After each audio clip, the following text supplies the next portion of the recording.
Standard first aid training teaches you to call 911, wait for paramedics, and follow basic procedures designed for situations where professional help is available.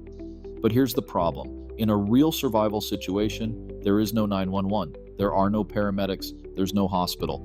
And following standard first aid procedures in these situations can actually get you killed. I'm talking about the difference between first aid and survival medicine. First aid assumes that professional medical help is coming. Survival medicine assumes that you're on your own, possibly for days or weeks, and that you need to keep yourself and others alive with whatever resources you have available. Let me give you an example that illustrates this perfectly. Standard first aid teaches you to treat wounds with sterile gauze, medical tape, and antiseptic solution. But what do you do when you don't have any of these supplies? What do you do when you're bleeding and all you have is a torn shirt and some duct tape?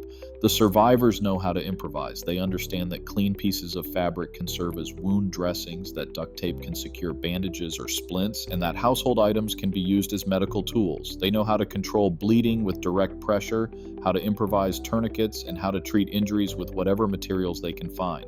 But here's where it gets really critical. Survival medicine isn't just about treating injuries. It's about preventing them in the first place. Because in a survival situation, any injury can become life-threatening if you can't treat it properly. A simple cut can become infected. A sprained ankle can leave you unable to find water. A burn can become infected and septic. This is exactly what I teach in When All Hell Breaks Loose, stuff you need to survive when disaster strikes. You'll learn not just how to treat injuries with improvised materials, but also how to prevent injuries in the first place.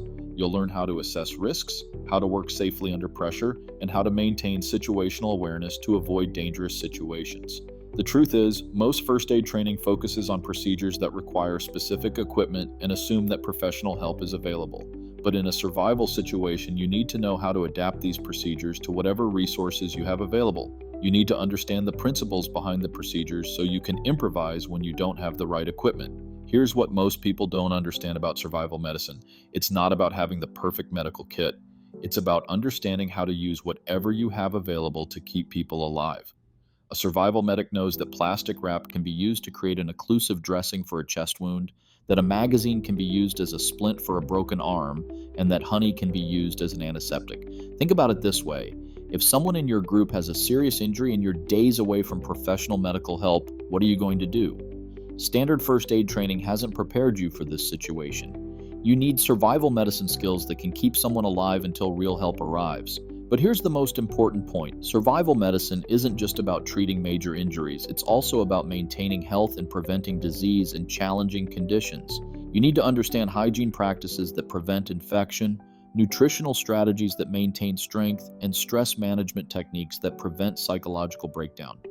Most survival guides mention first aid briefly, but they don't give you the complete medical knowledge you need to keep yourself and others alive in extended survival situations.